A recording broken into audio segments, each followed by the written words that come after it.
Goy, Fee Jamieson-Folland, the lifestyle learner, helping you live the life you love. And doing that today, it's all about helping our heart health with better work-life balance. So check out this week's blog. It's exhaustive, as usual. And, well, it's not exhaustive. It helps us not be exhausted. So it's, it's exhaustive rather than exhausting, put it that way. So what I'm going to do is, as usual, I'm going to take three of the things that are covered in the blog and touch on those in terms of giving you some takeaways in this video. So establishing clear work-life boundaries is key. Otherwise, what are we doing? Running around like chickens with their head off, or can be, I used to be.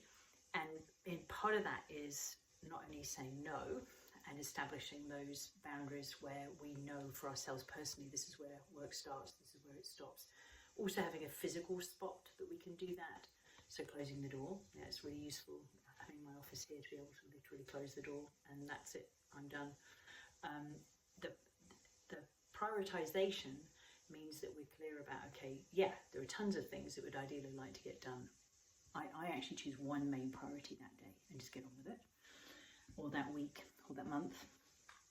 Second thing I'll mention is practicing mindfulness and meditation, and literally it can be within moments.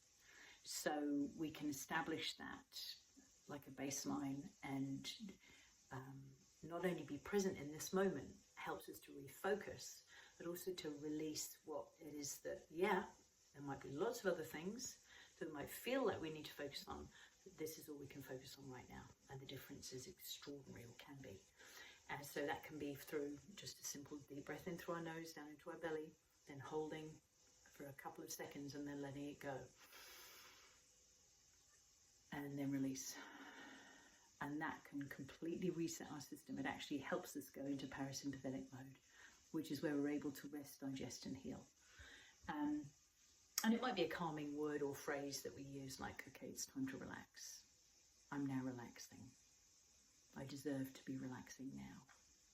And the third one is engaging in regular physical activity. And I would couple this with making sure we're fueling ourselves as well as we possibly can, minimizing our sugar intake, saturated fats, well, not so much saturated, but trans, or fats that have been messed around with, maybe deep fried, old, rancid fats, and making sure we're moving our body in a way that works for us. And everybody's different. So it might suit me to go hiking, but it may not suit you. You might be better off with a swim or going to a yin yoga class. So it's really finding something that we know is nourishing us and being real about that. So, as always, really good to hear from you, those of you who message me and let me know your thoughts on this. And I'm curious to know what is your main takeaway from this video. Until I see you on this week's Live with Fee, have a goodie. Ciao for now.